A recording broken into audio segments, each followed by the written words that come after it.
اینجا اکثر مادرای مهربان هستن، قدماشون بالای دیده. وقتی که طفل میخواهد که به دنیا بیاید، پیش خداوند میرود، زارا میکند بیاید. سلامت باشید. پیش خداوند میرود، زارا میکند، توالا میکند و میگوید ای پروردگار بزرگ، این من یک جسم کوچک هستم، دستانم کوچک است، جسمم ناتوان است. وقتی که مرا میآفری، که مرا نگاه بین میکند، که مرا میخوراند، میپوشاند، بیا بهترش من تولید نشوم. خداوند میگوید تو برو با اون دنیایی که هست کردم، من فرشته را با تو خواهم فرستاد که تو را میخوراند، میپوشاند، تو را خوشبخت میگرداند، بهارش را به تو میده، حسنش را به تو میده، چون گوهره که چشمش تو را نگاه میکند. و خداوند به زمین مادر را فرستاد. برای مادرها یک ترانه زیبا برای شما شامل.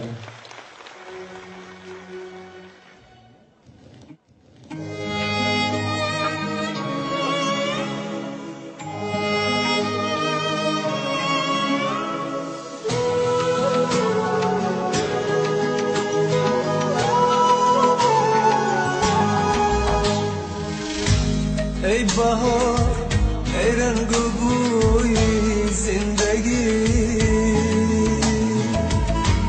مادر شیرین ترین رویای من،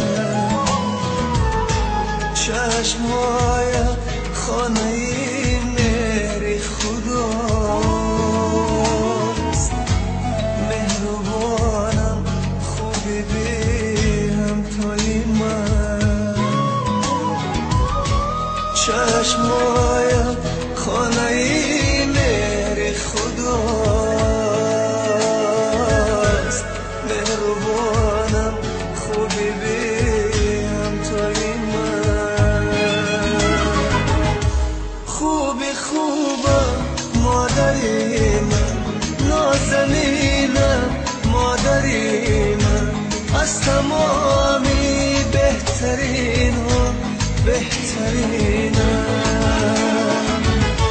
مادری من، خوبی خوبم مادری من، نازنینم مادری من، از تمامی بهترین ها بهترینم، مادری من، به تو تنهایی کشیدم مادرم، درد و غم ها را چشیدم مادرم، از قفای یک زنی بگانه آشگویا من دویدم مادرم، از قفای یک زنی بگانه آشگویا من دویدم مادرم.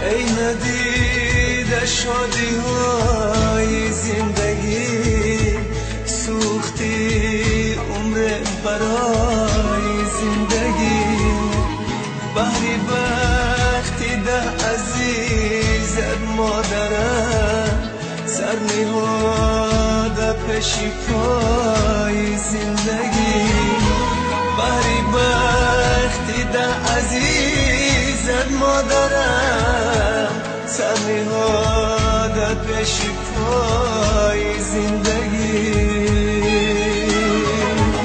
خوبی خوبم مادری من، نازنینم مادری من، از تمامی بهترین ها بهترینم، مادری من، خوبی خوبم